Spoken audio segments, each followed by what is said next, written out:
New Zealand Rugby Union called Zac Guildford talented but troubled. They terminated his contract last year. You impersonated your grandfather to increase the credit limit or make sure a transaction went through. Why did you do it? I'm either going to end up in jail, where I don't want to be, or dead. Zac Guildford, he's risen, then fallen even further time and time again. It's been public and it's been brutal.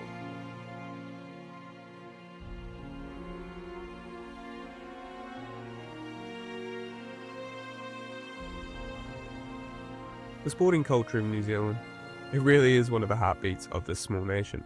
From NBA players to UFC and boxing champions, and even someone in the English Premier League, in Chris Wood. The country has also produced top rugby, cricket and other national teams to compete on the global scale. New Zealand sport has a unique culture, let's say, shaped by our history and not always understood by all.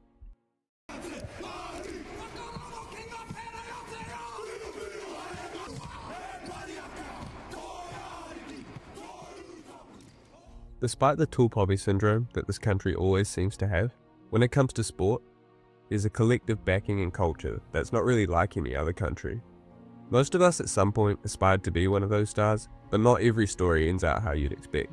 And let's just say, our media isn't the nicest at all. Exhausted and humiliated. Firstly, I'd just like to apologise for myself. I feel really embarrassed. Sporting a gash to the head, reportedly from a drunken scooter crash. He was an addict in denial and was constantly having to apologise for his off-field behaviour. From getting naked and punching strangers in a bar in Raro to assaulting a woman in a taxi in Hamilton, he's now broke and been broken. It just shows, I guess, how... The story of Zac Guildford is one that will fascinate you. You see, Zac Guildford was supposed to be the future star of New Zealand rugby. For the little winger, so again he goes high. Now Zac Guildford, beautifully done. Superb take by the A golden youngster. boy with speed, insane strength for a winger, and an All Blacks debut by the age of 20. But behind the growing spotlight was the seed to a circus that was slowly growing.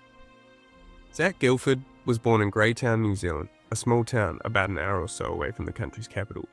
Raised in a rugby-obsessed region, he showed freakish talent from a young age. Although he mentioned on a recent podcast he didn't see rugby as a reality till his later years in high school, by his teens he relocated to focus on his talents, specifically to Napier Boys High School, where he dominated the high school rugby scene. In 2007, he was selected by the New Zealand Under-19s and soon moved on to the National Under-20s, where they won the Junior World Cup back-to-back in 2008 and 2009. Guildford played a key role, being the top try scorer in the 2009 tournament, as well as a finalist for the IRB Junior Player of the Year. By 2009, Zac was a key part of the dominating Crusaders Super Rugby side, earning himself a call-up into the world-famous All Blacks. By 20, he had accomplished his dream. But there were many personal and childhood traumas that most of the public never got to see, and that we'll explore in this video. And as too many New Zealand men do, he just got on with it, and the cracks started to show. By late 2011, Guildford's name started to consistently hit the headlines, but for the wrong, insane reasons. Now, I'm glad he spoke on this one because none of you would have believed me. Is this story true? You're riding naked on a scooter in Raro? Yeah. Oh, I think so, yeah. Shout out to the Horries Tell Stories podcast for some of these clips. They're a great podcast located out in Perth. Go check them out. After winning the World Cup without a real key role in 2011, Zac was out in Rarotonga, an island in the Pacific, to attend a friend's wedding. And we all like to get a little bit wild, but he was seen riding a scooter naked, got arrested, escaped and ran into a bar, causing 2 fights. He then got caught, and instead of giving up defeat, he jumped out of a moving cop car and off a bridge into the water below. A couple of big brown fellas with batons, and I was like, fuck, this is pretty scary. So I opened the police door and I jumped out, landed on the road, then jumped off the bridge and ended up in the water. And you tried to gas it? Yeah, I tried to gas it again. Yeah. After this, New Zealand Rugby issued a 4-week suspension to Zac, with him giving a public apology, finally admitting that he had a problem, and promised to put the bottle down, which you'll see never really happened. I'm in the All Blacks now and I want to stay here. I don't want to throw this opportunity away. I've got good support staff here in the All Blacks and making positive steps to ensure that this doesn't happen again. After his suspension, Zac managed to have a pretty good 2012, keeping out of the negative spotlight, making appearances for the All Blacks, and being a key part of the Crusaders lineup. However, in January 2013, at a house party in Christchurch, he snapped again. During a drunken gambling session, Zac became out of control and punched a man in the face. Now, I'm sure a few of you guys watching have been in a fight or two. We can all pull about a little bit. If you want to pull about, have a little pull and a push. But this guy punched the wrong man. That's how gone he was. The victim, Ryan Kerr, made headlines after being the innocent victim hit by mistake. Paul Kerr, his father, stated his son did not want to take it any further and did not want to go to the police. He was also quoted saying, "Zac apologized very genuinely the next day, and they've spoken about it. Since then, Ryan is more than happy to leave it, and that's where everything's been left. As far as we're concerned, that's where it will be finished." After the incident, in a statement by the NZRU, Guilford was taken out of the Crusaders' 2013 Super Rugby side to undertake an intensive treatment program to address his ongoing personal issues. Again, it was another stupid red flag, and the rugby world was starting to lose patience. As time went on, he would continue his antics. From constantly missing team duties with Hawke's Bay, to more low-profile bar fights in Christchurch and Hastings. His promises of change were fading, and his chances were becoming small. And in early 2014, after constant breaches of conduct, the NZRU terminated his contract for good. He was 24, out of the All Blacks, and off the Super Rugby radar. Guilford now needed a new start, and where better than the great land of France, where he signed a contract with Clermont Auvergne, reportedly worth almost $75,000 more than his NZRU contract from the year before. The thing with New Zealand, unlike larger countries, is that the sporting scenes are close-knit. When you make it big, you're still surrounded by the same old friends, bad habits, and bad influences. This move to France seemed like the perfect opportunity for Zac to break away from the drinking, the gambling, and the drugs that plagued him from back home. Most of us thought this would be a blessing in disguise, a clean slate, far from the constant reminders of his past. But it didn't take long for issues to resurface. Reports soon emerged of lateness to training, off-field disagreements, and general unprofessional behaviour. He played just one season, only 10 games, before he and the club mutually agreed to part ways in 2015. And from reports, it didn't seem like he was having a great time. With it seeming like his chances were already thin by the time he was 25, Michael Cheika, the New South Wales Waratahs coach at the time, gave him a chance back in Super Rugby. Cheika, a respected coach, believed in redemption. He said Zac had unbelievable talent, and like many of us, wanted to believe in the winger.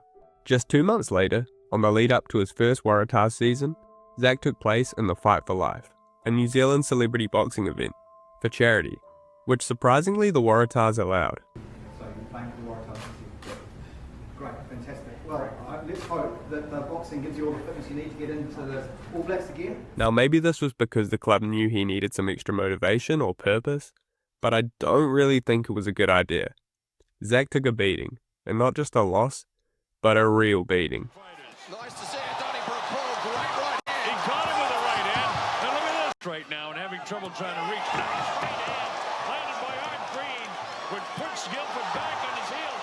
Another right hand. Well, he's definitely got a... Exchanging jabs. Head rocking right hand. Solid right hand by Art Green puts Guilford back on his heels. Many, including me, gave Zac his props for stepping into the ring. But from his perspective, it just seemed like more public humiliation. And after seeing where his life went after this, I'll always be curious if the fight caused more damage than we really think. You beat the shit out of Zac Guildford in 2015. Thanks for bringing that up. Do you remember that? Unsurprisingly, after this fight, his form never really returned to what it was. After just 7 games at the Waratahs, he quietly parted ways, returning home to New Zealand once again, this time to his home in Wairarapa. In 2016, he signed for Wairarapa Bush, a tiny team in the Heartland Championship. He'd gone from packed stadiums in Paris to playing on muddy local paddocks in front of a couple hundred people, and of course a few dogs. And for a year or so, surprisingly, no negative headlines. The following season, in 2017, Zac returned with a spot on Waikato in the Mitre 10 Cup, a step towards professionalism, but once again, it was pitched as a redemption arc, one of many, but it didn't last, and he left the country. By 2018, he was back overseas, not in glorious Clermont, but now suiting up for VIDS, a second division French club. It didn't go well. Reports out of France were vague, but he left mid-season in 2019, citing family reasons, departing with 10 games and 15 points. After almost 3 years, no dramas, maybe a few scuffles. You'd think he'd learn his lesson, right? Well, nope. During 2019, Zac would be caught up in many problems, including being disqualified from driving for 6 months and fined $300 after pleading guilty to a charge of driving while suspended. He literally could not learn his lesson. And later that year, he did something that not anyone could have sympathy for. In the Napier suburb of Taradale, around 11:30 on the 20th of December, Guilford was out with friends, and he was heavily intoxicated. After the bar, he got into the back seat of a car.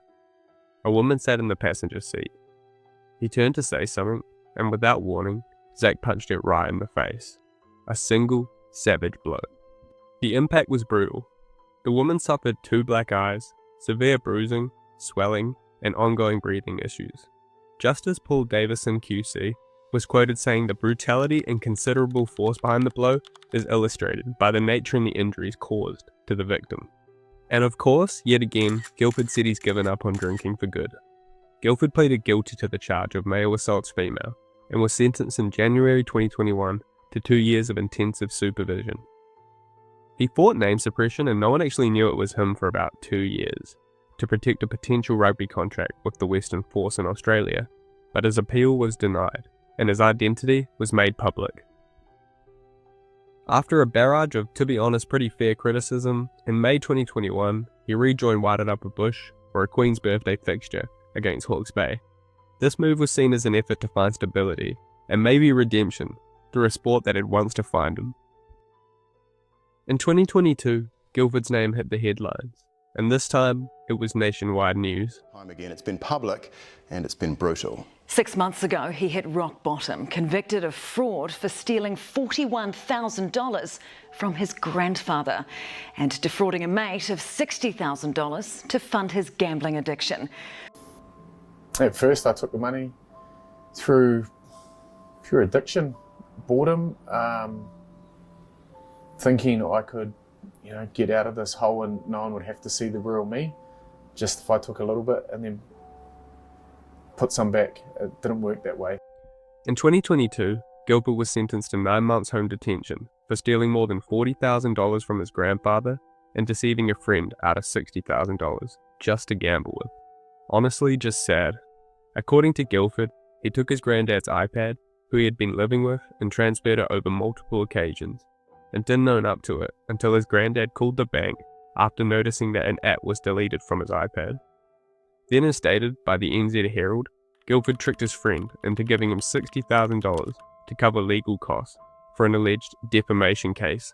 Supposedly, this was against the New Zealand Herald themselves. Police claim he made assurances to the victim, claiming he would pay him back and would get compensation after he wins the alleged defamation suit. Facts released to the Herald by a judge showed Guilford lost money on online gambling sites and stole money from his grandfather to fuel his secret gambling addiction.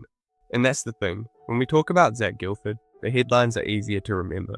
The fights, the booze, the gambling, and the torn up contracts. But what's harder to see is the trauma Zac was really going through. I didn't mention it, but back in 2009, when he scored twice in the Junior World Cup final, minutes later, his dad collapsed in the stands and never got back up. Imagine that, the highest of highs in your young career, instantly flipped into the worst, lowest low, and then nothing. No time to process it. He just got on with it. And this wasn't just someone, this was his mentor in life. His father, the one that raised him. And yeah, the media covered it, but as time went on, the sympathy was forgotten. All the New Zealand media could do was wait for Zac to slip off the tightrope that he was walking on. In New Zealand, we're proud of our toughness. We love the idea of getting on with it. But the truth is, when you don't deal with trauma, and you have the unfortunate culture of gambling and alcohol surrounding sport like New Zealand does, it's not hard to distract yourself in the worst way possible. And that's not to excuse the things he's done.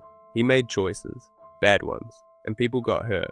But if there's anything to take away from his story, it's this. Trauma doesn't disappear when you bury it. So if you're going through something, speak up, talk to someone. And to those who aren't, be a teammate, a family member, a friend. Not just to those you want to have fun with, but anyone you share time with. Because behind every headline, there's always a human being.